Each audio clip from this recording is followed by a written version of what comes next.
Hi, it's Dwyer. It is Saturday morning, January the 18th, 2025. GamblersAdvisory.com, a free site. BettingAngle.us, a free site. Remember, the opinion you should follow should be your own. Just consider this video to be a second opinion from a complete stranger online. Now let's just talk about some boxing situations that are percolating. Um,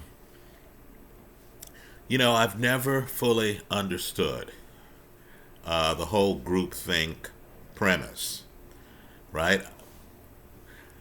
For example, think about being on a jury.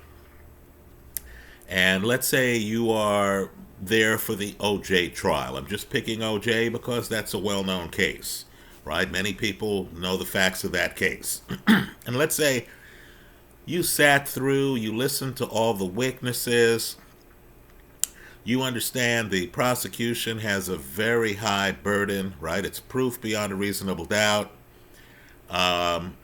Whether or not you think OJ did the crime, you understand that some of the pieces don't fit, right? OJ's supposed to have a gash on his finger.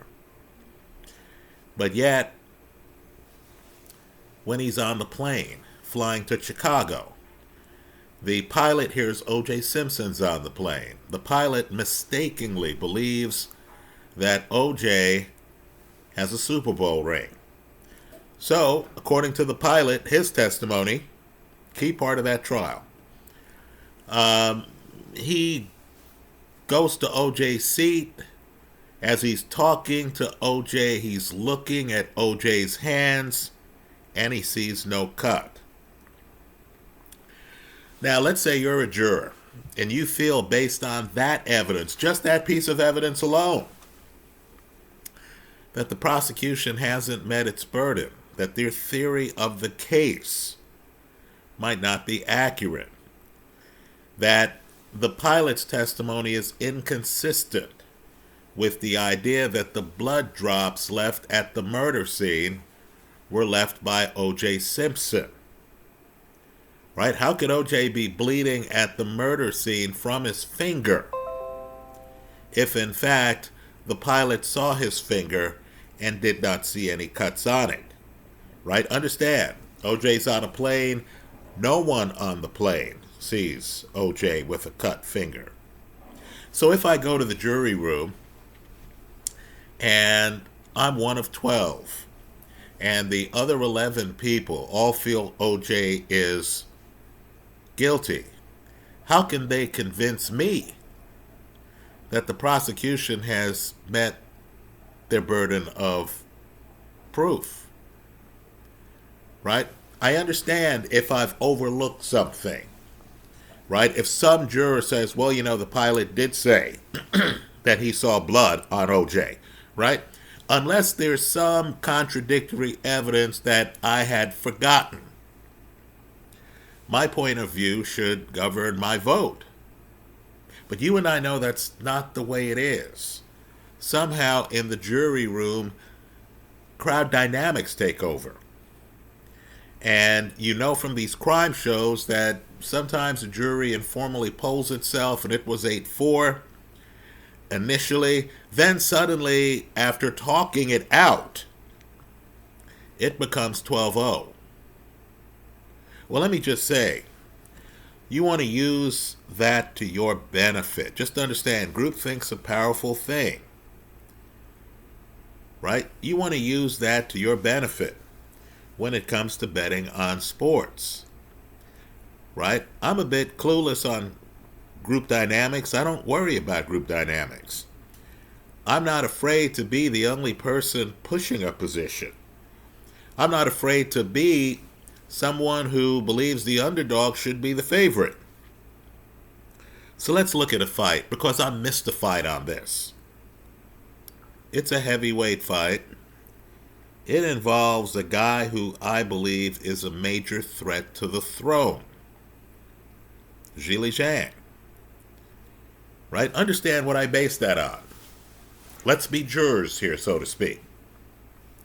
Right, I saw Zhang knock down Filip Ergovic, a fighter I feel very highly in, right? I saw Zhang stop Joe Joyce. I saw Zhang knock down Joe Parker twice. Right? He loses the fight, he knocks him down twice. Let's do the math. If a knockdown is a 10-8 round usually, Joe Parker had to come back from a 4-round deficit off the 2 knockdowns. Now, Joe Parker, in the eyes of many, certainly in the eyes of the judges, pulled it off, right? But you understand, you can't bank on any Zhang opponent to come back from a 4-round deficit. And of course, I saw Zhang knock down Deontay Wilder, stop Deontay Wilder. Now, you're telling me that against Ajit Kabayel, and don't get me wrong, Kabayel, excellent fighter. That Makhmudov fight was excellent. The Frank Sanchez fight was excellent. Right? But Ajit doesn't have the resume Zhang has. While Ajit stopped Makhmudov, stopped Frank Sanchez, he doesn't have the punching power Zhang has. Right? Think about it. They talked to Joe Parker, who has been in the ring with Anthony Joshua. Right? He's been in the ring with Zhang. He's been in the ring with Deontay Wilder. Big punchers. They asked Joe Parker, who's the hardest puncher you faced? His response, Zhang. Right? Understand, Kabayel needs to hit you a few times. Right? He needs to dominate you.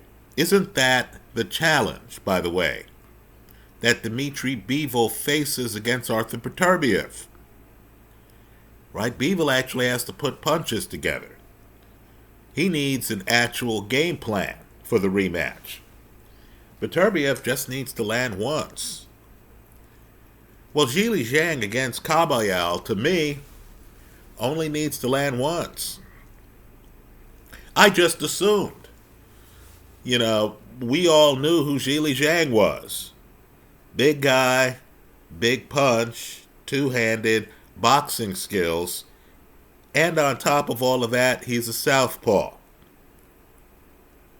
Right? Folks, I'm not kidding. You look at the Joe Joyce fight, you know early that he's a ringer. The first fight, you know early he's a ringer because Zhang comes out, Joyce has one of the heavyweight division's best jabs, in my opinion. Right? Joyce is pumping a jab, and Zhang doesn't have to look at the punch. He comes out and he's knocking it down. Just that action alone, when you see that at the beginning of the first round, if you had money on Joyce, you thought to yourself, uh-oh, we're in trouble. Right? This guy isn't even bothered by the Joyce jab. The same jab that roughed up Joe Parker. Right? Zhang's not bothered by it. So, I'm excited because right now, Bet365, well-known casino, believe it or not, has Zhang at a plus 137. He's the underdog against Ajit Kabayel. Right, folks? Kabayel has surprised me a lot in his fights. Right? He's dangerous, no question about it. I'm surprised he's the favorite against Zhang. I don't understand. If Zhang is fighting the Philippe Ergovics, the Joe Parkers, the Deontay Wilders of the world, he's fighting dangerous opposition.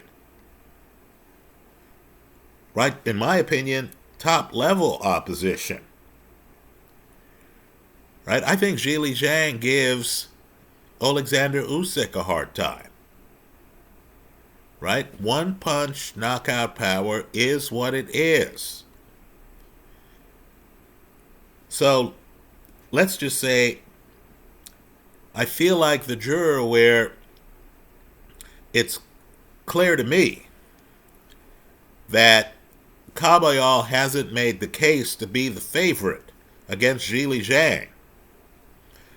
Right? The 11 other people in the room apparently think he has. What I will do is I will post in the comment section of this video the odds on this fight. Right? The odds checker link. And in casino after casino, Zhang's the underdog in this fight. Bet365 has the biggest line right now. Folks, let's just say I'm mystified. Let's change gears. I'm also stunned by the Bivol line. Right? Just understand, Bivol's a plus 130. I'm surprised it's that low. Now, I believe personally that we've been given misinformation. I believe that Beterbiev knows he lost the first fight. Right? Just look at his interviews where he himself admits that he has to do some things differently here. I understand. People like Bernard Hopkins believe that Beterbiev won that first fight. Let's just say I'd be surprised if a poll was taken if 50% of the people believe Beterbiev won the first fight. I thought Bivol was perfect for the first 4 rounds of that fight. Perfect. Right? But the second fight, shouldn't the dynamics change? You're Beterbiev. You know you came on strong at the end of the first fight. You know you weren't knocked down. You know the guy fought about as good as he could. Isn't that going to carry over to the second fight where you're thinking, gee, he was perfect the first fight and I won the decision? What's going to discourage me from starting earlier this second fight if I'm the Beterbiev side of the play? I'm surprised Bivol, and understand, I thought Bivol won the first fight. But I'm surprised Bivol isn't getting better odds than the plus 130. I would expect Bivol to be up around plus 150. Right? A plus 150 would give Bivol a 40% chance of winning the fight. Right? In the rematch, while on the first fight I bet on Bivol, in the rematch I might not. I might just stay on the sidelines. Maybe I'll find that spare prop bet that catches my eye. Right? But when a puncher, gets awarded the first fight, whether by decision or by stoppage, I just get the feeling that that puncher is going to come out the second fight and is going to start earlier. Right? The first fight, look at the first few rounds. Beterbiev doesn't really throw a lot of right hands those first few rounds, does he? He's not that aggressive. In the second fight, now that he's seen Beterbiev, now that he's figured out the angles, isn't he going to start earlier? Let's remember, this is a guy who had a 100% KO ratio going into that first fight. Let's switch gears again. Terence Crawford. Folks, there was a time when I thought Crawford would beat Canelo. Right? Don't get me wrong, I wasn't completely dazzled by the weight gap between 147 and 168 at the time, right? I've seen fighters go up in weight and do well, right? Ray Leonard, people forget, fought the light heavyweight champion, Donnie Lalonde, right? This is the same Ray who fought Thomas Hearns at 147 pounds, right? I've seen great fighters gain weight, and I consider Crawford to be a great fighter. But then I saw that Madrimov fight at 154 pounds. Right, folks? I thought it was clear that Crawford didn't have the punching power at 154 pounds that he had at 147 pounds. I thought that was clear. I also saw the Jermell Charlo Canelo fight. Jermell Charlo is running the whole fight, isn't he? Canelo is backing him up, isn't he? Look at the knockdown in that fight. Where is Charlo? He's up against the ropes. Canelo has put him there. Right? Canelo's foot speed, to me, looks like it can track down even a mobile, agile guy like Jermell Charlo. So, let's be clear here. If Crawford jumps to 168 pounds, and I know there'll be an optical illusion, right? The guys are roughly the same height. Canelo, doesn't have a longer reach and, doesn't have physical attributes that are going to let casual viewers know that there's a weight gap here. Right? But let's be real here. You understand that to beat Canelo, Crawford's going to have to be on his back foot. Right, folks? Canelo's defensively blessed. This isn't the fighter who, against a back foot guy, is going to be hit and outboxed as he tries to get in the pocket. It's very hard to find Canelo's upper body. Right? Canelo has head movement. Canelo knows when to lean. Canelo has a short neck.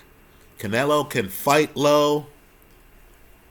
Right? So just understand, what you're not going to see is Crawford on his front foot.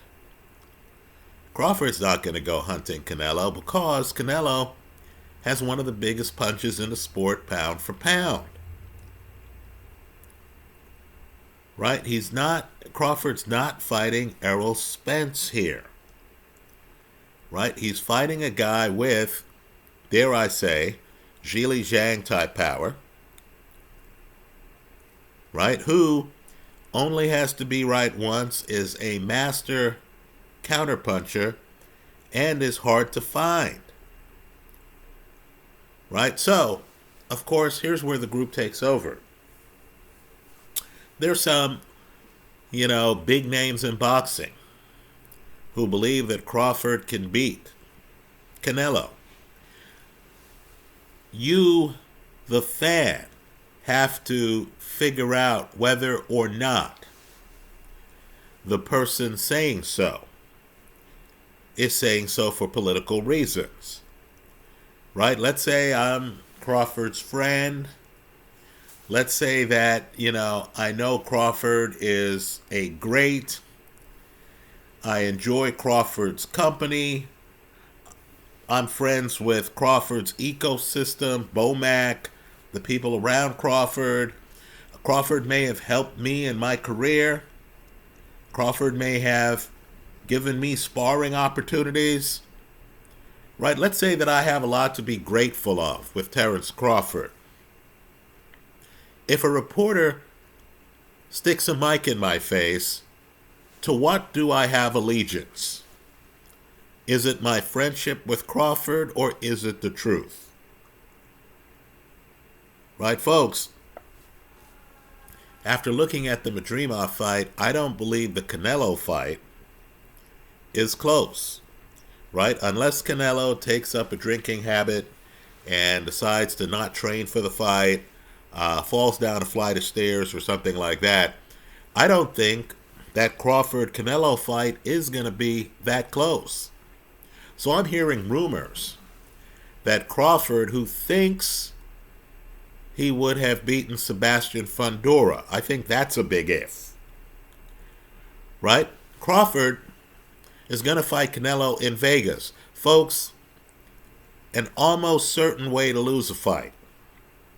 is to fight Canelo in Vegas. Right, folks? Canelo owns Vegas. Canelo at T-Mobile, and you're going to try to beat him on your back foot? You know, I would get it if you're Zhang. Let's pretend Zhang was a 168-pounder. If your real game is to stop Canelo, then you don't care where the fight is. Right? You're going to take the fight out of the hands of the judges. Crawford won't be able to stop Canelo. Right? Crawford couldn't stop Madrimov at 154 pounds. How's he going to stop Canelo at 168, particularly in Canelo's house? Right? You've heard me call Wembley AJ's house. T-Mobile is Canelo's house. Right? Let's just say when that fight's announced, I hope I'm surprised when I see the odds. I'm hoping people make the mistake of looking at the records of the fighters instead of the weights at which the fighters got the wins. Right? You know, also don't make the mistake of looking at the records of the fighters without looking at who they lost to, the quality of the opposition. Canelo's 2 losses, once to Mayweather. Mayweather's on the extremely short list of the best fighters in history. Right? Better defense than Ray Robinson. I say that with a straight face. Right? Not the offense of Robinson, but he beats the defense of Robinson. Right? Understand the other guy who beat Canelo was Dimitri Bivol. Right? So I'm wondering whether the public looks at records and the public's going to see that Crawford is unbeaten.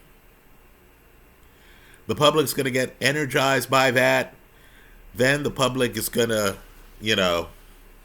flow toward Crawford, not realizing that there's a weight gap here.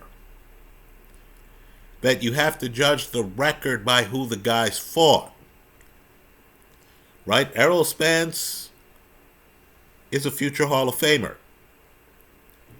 Right? Let's keep in mind, I want people to Google Errol Spence's latest comments on his car crash.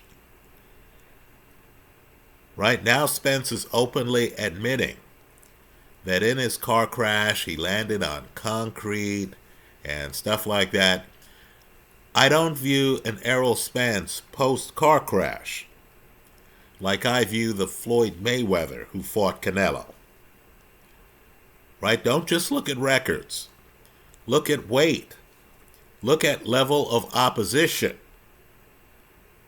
Right? Ask yourself, this guy's biggest fights, who were they against?